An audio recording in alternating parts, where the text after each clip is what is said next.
You see, the most difficult thing is getting from 0 to 1. Once you get started, everything just sort of like unveils itself. But then that doesn't mean you won't be facing any challenges. You see, for most people, being in the same line of work usually means competition. Then people just end up trying to outdo each other, become so unhealthy. With YouTube, it's actually the complete opposite. Because you see, the better the YouTubers around you, the better you as a YouTuber becomes. So that's just something that I really appreciate about the platform. And with that being said, let's go make new friends. Okay.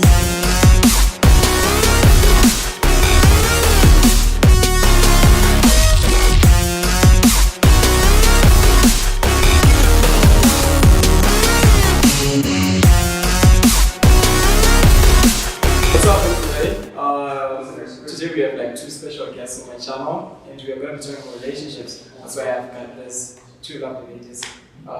They can introduce themselves. I'm Cozette, his friend. Specifications. Protecting my signal. Oh, amazing. Guys, hi. My name is Faith. His friend. Wow. I think we're going with friends today. His friend zoned. Wow. Yes. On YouTube. The whole world is going to say this. Anyways, it's okay, it's good, it's fine. Yeah, they are my friends. They're my friends. We are not quoting anything, they're like my friends. Like, we are friends, like friends. Okay, so the first question that I have for you guys is, how do you navigate post-relationship communication? Well, in the real world, I think, unless you live in the same neighborhood or in a really small city together, then chances are you probably not see each other again, and it's fine. You don't really need to think about it. But if, for example, like here, then that would just be really tricky because probably you're in the same faculty for some reason, you're in the same class, or just in the same university in general. And like here we have a small international community, it's not that big, everybody knows everybody. So it could get pretty awkward. And I think you need to talk about that, the two of you. So you probably hate each other after the end of the relationship. But there's like custody battles, who gets to keep the friends, and yeah, who gets to keep the friends, who gets to keep which friends. How are you guys going to interact if you're in the same place together? Are you still following each other on Instagram? Things like that. Are you deleting my number? Can you still view my statuses? Well, okay, I have a point on that one. I feel like post-relationship communication depends on how the breakup was. If the breakup was good, you don't have to hate each other. You don't have to divide the friends. Yes, there's a good breakup. You can break up on a good note. Like, check on it. Like, okay, we're done. Yes. It was good. It's over. It was good. We had a long run, but now it's time out. Seasons in the sun. Okay. If the breakup was good, you don't have to hate each other. You don't have to block each other on Instagram or check who viewed my status. You don't have to fight for who won the breakup, who's more happier after the breakup. You just have to say hi and pass. Greet and pass, and that is all, right? That is how it's supposed to be.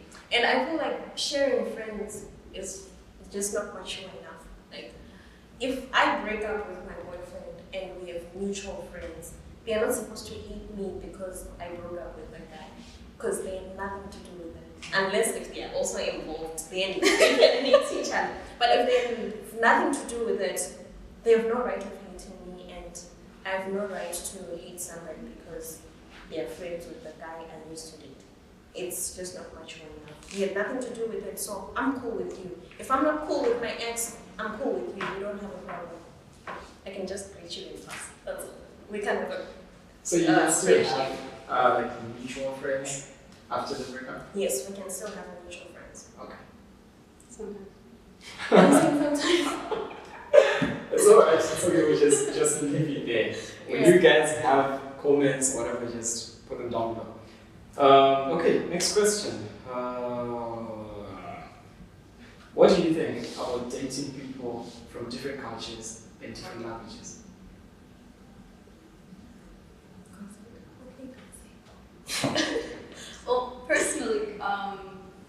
don't think it should be a problem. Hell, when you think about it, not speaking the same language and being in a relationship, it's kind of fun. How? How is it? Most of the important things can be discussed in sign language. It's all I'm saying.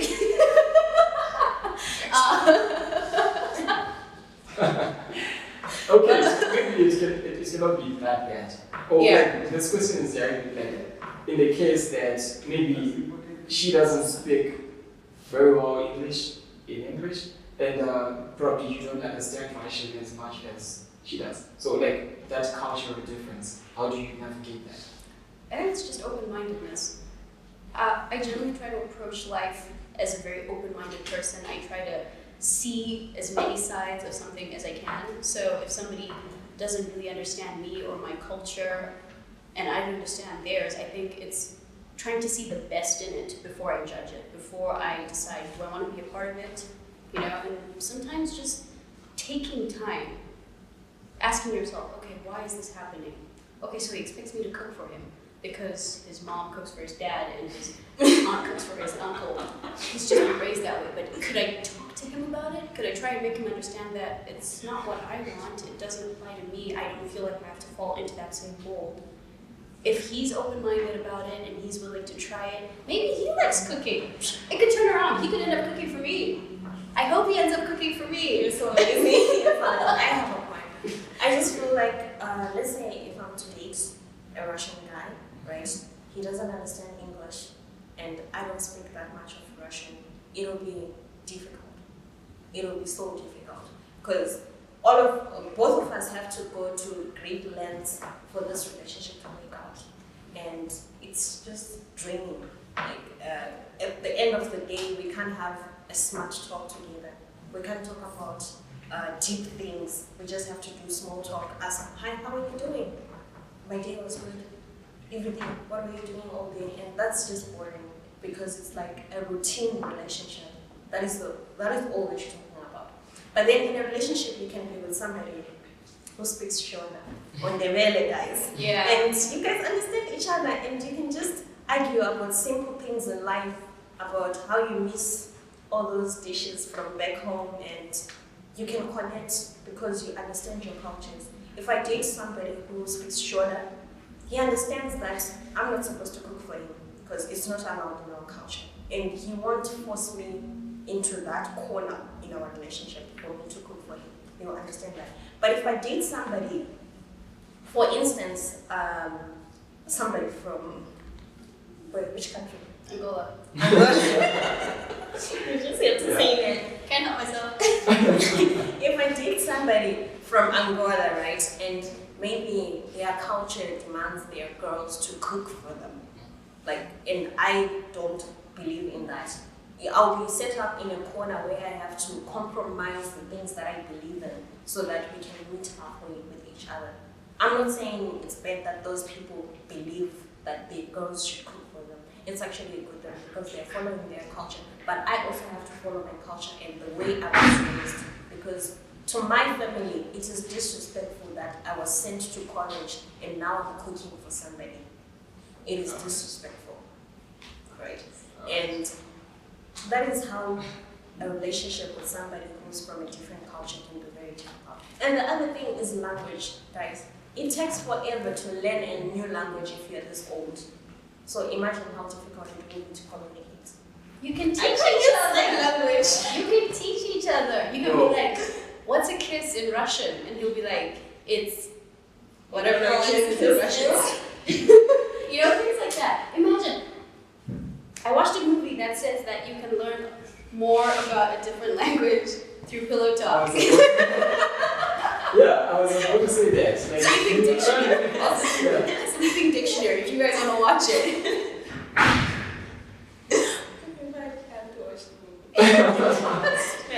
Okay, so I guess it just depends, right? Right, It just depends. Okay, so what's your take on relationships during college? In your during college, what do you think about relationships? Are they necessary? What are you supposed to do? Like, do they have any requirements? That is An amazing question. You know why? Because I feel like most of the college students are not true to themselves. Like, as a person, you need to be honest with yourself. And most of the people are just hiding behind the words, I love you, so that they can get what they want in college, you know? And basically, most of the relationships that I've seen, they mean nothing. They totally mean nothing. People are just taking advantage of each other and calling it a relationship. Yet, in other ways, it is financially, emotionally, and physically draining. Like, you're putting so much effort to something that is just nothing to somebody. Because I just feel like people are not acting right for each other in college, and a few people are serious. Like, take for instance, there's somebody who proposed at our school to the girlfriend, and it was an amazing example, and I actually liked it because I actually felt like nothing comes out of Escafou. Like, no relationship goes after Escafou college, because we all know what happens at school. You see? So I just feel like we need to be honest with each other and honest with ourselves. Okay, so basically relationships in college shouldn't be like relationships. You should like, okay, I want this, are you in or are you out? And then you are. That is what a relationship is. If let's say the marriage one, the one that ends in marriage, Yeah. you have somebody who's like, I'm into the long term. You know, I want long term. I want to settle down someday. I want to have kids. And when you're evaluating that person, you're evaluating them as a prospective mother of your child. You know, you're looking at, okay, can she cook, like you said, because you want her to cook for the kids and something like that. How does she respond when I'm having a bad day and she's having a bad day? Is she willing to put aside her bad day to like deal with mine? How is she patient? Is she willing to teach? Is she willing to learn? You know, that's how you evaluate. Could somebody make a good wife, husband, that sort of thing? But if that's not what you want, you have to evaluate someone by a different set of parameters. And it's the same thing in college. Some people want marriage, and not marriage, but long term. And some people even just want, like I said before, some form of stability. You know, some people just want something to ground you while you're going through this tumultuous phase in your life, while you're learning so many new things, you're being bombarded by lots and lots of new stimuli. You know, you have assignments, you have drinking, you have parties, you have new city, you have Russian language. And then sometimes all you want is just that one thing that remains central, and it's not bad to want that. It's not wrong to want somebody who, at the end of the day, is just there to ask you, how was your day? Somebody who's there to help you relax, who's there to pull you back when you're going completely crazy. Some people have their friends for this, and other people would want a partner for this, because it just depends what you want in the package. Every relationship is a contract of some sort. You just have to specify the terms and conditions, and you both have to agree. But you agree that most of the people are not honest with themselves. Yeah. To those terms of that contract Yeah. in college. They don't tell each other, well, This is what this I is want. your purpose. Yeah, Yeah. because somebody will go and approach someone as if they want to. They promise someone forever, when in reality all they want is probably sex 3 times a week and someone to show off to their friends. Trophy girlfriends. Yeah. Most of you are trophy girlfriends. That's the truth. True story. And most of you, well, some of you are actually trophy boyfriends. I'm just putting it out there. All right. So this is a very, very important question. When you go on a date with a guy, who is supposed to pay for whatever lunch, dinner, whatever that you have eaten? I have a question. Yeah. Who invited who? Okay, that's a good question. Yeah. That's a really good question. So whoever invites whoever is the one who has to pay. No, I actually have an idea. Yeah. First of all, you know there are those dates in a relationship, like at the beginning of the relationship, when the guy is still impressing the girl. At that stage, the guy should pay. And then as time goes by, you get comfortable with each other. If, like Cozette said, who invited me. If I say I want to take you out, I'm the one who's covering everything. And then if you say you are taking me out, you cover everything. Good. Because I feel like it's become the norm just because most guys have an ego. They don't feel like a girl should pay for dinner or lunch. So Everyone, not everyone actually. But But they let you pay if you offer. But they let you pay if you offer. Exactly. No, not everyone actually. Some people actually do accept their girls to pay for them. Okay. Well, I actually see it a bit differently. Because I think even at the beginning of the relationship, girls are trying to impress as well. Because it's not like you're the perfect one and he just wants How you. many girls impress at the beginning of the relationship? Because some Looking do good. like personality and stuff Looking like good, that. makeup, everything. I think girls actually go girls actually yeah, they actually put an equal amount of effort. So, I think though, maybe it's just me. I think that somebody has to find certain things about me interesting. And part of that is my independence. I will always offer to pay for something. You can pay for dinner, whatever. I'll offer to pay for the taxi. And actually judge somebody based on that, if they say yes or no on the first date. If they say no, I don't know, it's kind of like a 50% almost red flag. I'm not really into that sort of thing, because it can be really toxic when somebody just wants to pay for everything. This is the 21st century. Women want equal rights. They want to work. They want to do all these things that were traditionally male. Paying was traditionally male. so I wish all women. If I'm not afraid to approach a guy and be like, you know what?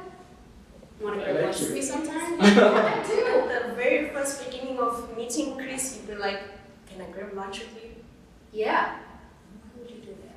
Because I think somebody's cute and you'll just be out there. Okay, We're this is living in an very age where there's women who will very quickly. So if you don't go out there and get what you want, somebody's gonna go right under your feet and get it from you. You know, you'll just be like, he'll ask me out, he'll call me, he'll do this. But maybe all you need to do is just go up to him and be like, hey. And then you will see him with Cozette. Yeah, and you know, and if it's something that I want to impress, I want him to see my best side. And then if it turns out that I don't actually like him that much, then it was sad. It was tragic. You take an L. Just You guys. just be able to. I think like equal opportunity in relationships. Girls should be able to approach guys. Guys should approach girls, and 50-50 when it comes to pay. Okay, that's very interesting. Anyways, the elephant in the room. Is sex necessary? And if it is, how important is it?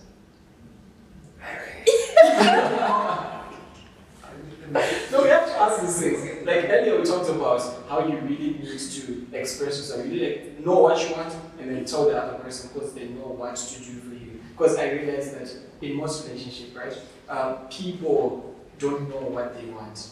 And even if they do, they don't know how to tell the other person. And then the other person fails to express themselves because he doesn't know what you want and he doesn't know how to do it for you if you don't tell him. So, yeah, I think it's something that we need to talk about. What do Can you I guys call think? it intimacy for some reason? Okay. Being intimate with your partner is not something that is supposed to happen.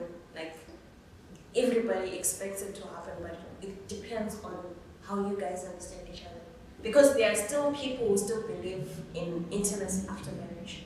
And we can't say they are not normal or their relationship is not normal because it does not involve being intimate. So it seriously depends on how you guys want it to be like. And if you feel like for you it is necessary, be honest with the person and tell them from the very beginning, intimacy is necessary in our relationship and it is something that I want. That is right. Absolutely, I agree with that. I agree with that 100%. I think people walk into relationships with different expectations. Personally, I'd be fine with a relationship where I just want somebody to talk to at the end of the day. I don't even need to see them. You know, I just need somebody to say stupid things to. You know, something like that. Something that's just purely emotional. Yeah. And then sometimes, yes, there might be for something just physical. And that importance varies from person to person. The important thing is, though, being able to communicate it. Let somebody know early on in the relationship, at the beginning, is it just sex? If it's just sex, they need to know. People end up expecting more than they're going to get, and they just end up getting hurt. And yes, you are guilty if you have not told somebody that it's just sex and they catch feelings and you end up breaking their heart. You're guilty. Sure, you'd be like, no, but I never told him I wanted love. Gray areas is as good as confirming, you know. You can't leave gray areas in relationships. You have to say what you want. If you expect something to grow, if you're like, I'm open to the possibility of it growing, let them know. Don't just leave them there in that limbo and all you want is like that 2 to 3 shacks or something like that. Just no. Okay. Talk about it. Thank you very much. Okay, and lastly, that's it. I'm kidding. Okay.